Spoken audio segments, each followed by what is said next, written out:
Hello, everybody. Today we're going to open up a pack of 1977 tops.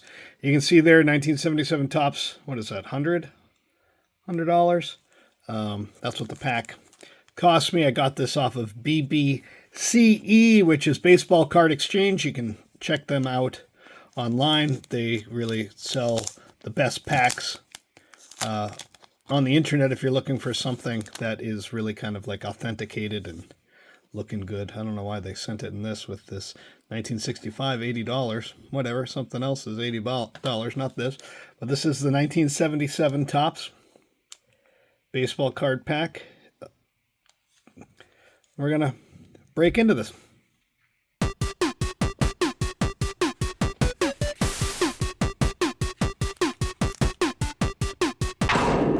So this is our 1977 Topps pack. And this is a Beckett from 1992. What we're going to do is we're going to look in the Beckett to see what cards should we be looking for. You might say, but those are 1992 prices. Well, you know what?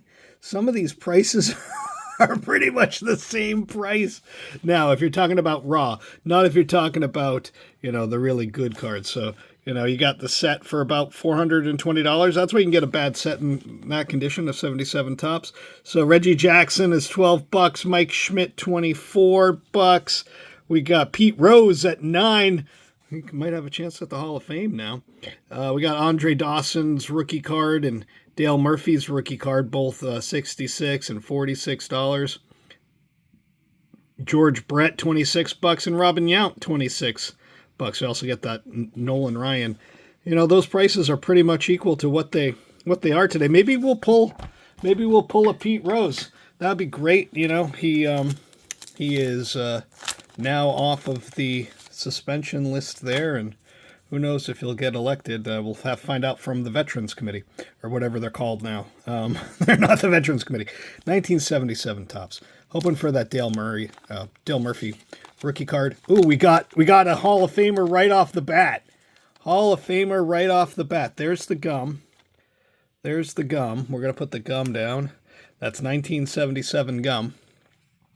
Let's see what we can get here. We got Willie McCovey. Hall of Famer Willie McCovey. First base on the Giants here. A little off center. Great Willie McCovey, though. Hall of Famer. We got Frank Tavares. Barry Foote, catcher. We got Doug Griffin of the Red Sox. Clarence Gaston. I'll show you the backs of this one. What does this say? Bob Gibson had 1.12 ERA and 305 innings for the Cardinals in 1968. All right, kind of weird trivia, unrelated to anything on this card, but whatever. Larry Gura. Clay Carroll. We have Vic Alberry. Oh, sweet. Gaylord Perry.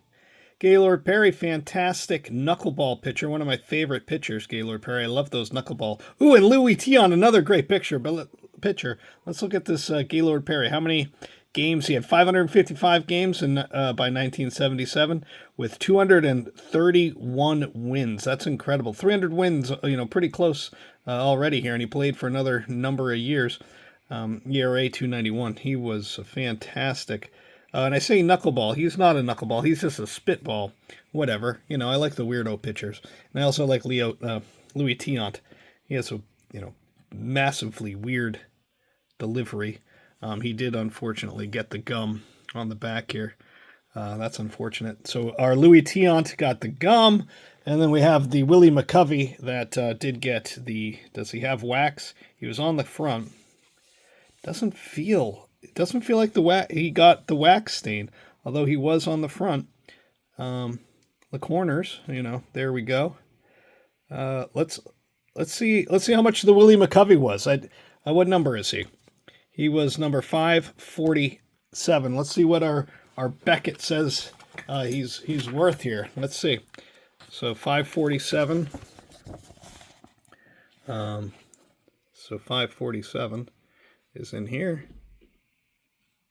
No, it's not in there. It's down over here. No, 547, not 447. 547. Willie McCovey, $3. Probably pretty accurate to what it's worth today. All right.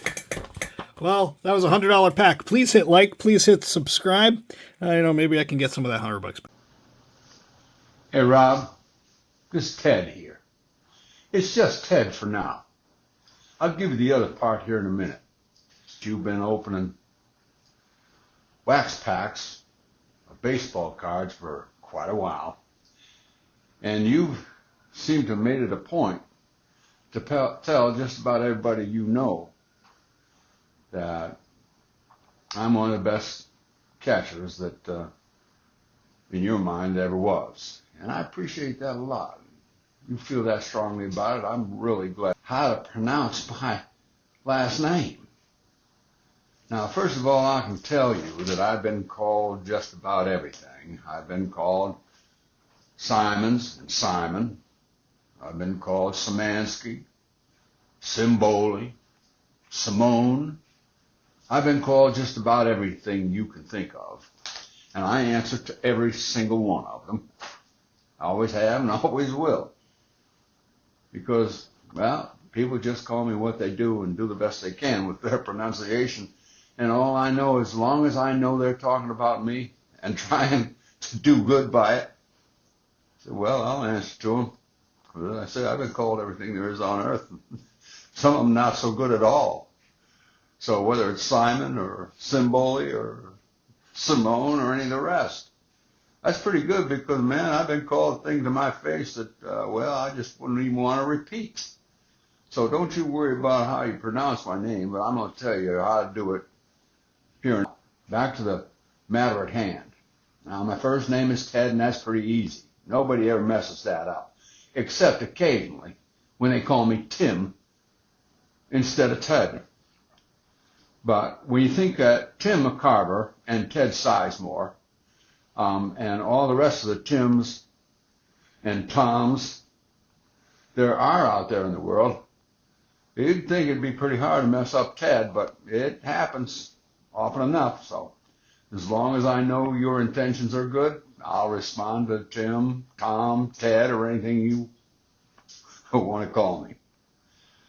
But as to my last name, having told you how people have said right to my face all kinds of different kinds of names, the way you pronounce my last name, always have, always was, a Simmons. That's an S-I-M-M-O-N-S, Simmons. And it comes from Scotch-Irish background. Probably way, way back in the day, it was Fitzsimmons or some sort, shortened to Simmons, with that kind of heritage and background genetically. And I respond most handily, most often, to Ted Simmons. If that makes you happy, I hope it does. And Rob, if you can't see your way fit to refer to me as Tad Simmons, well then don't you worry about a thing. You just call me anything you want to. Simons, Simone, Szymanski, Symboli, or any of the rest of them. And I'll say howdy do, man. All right.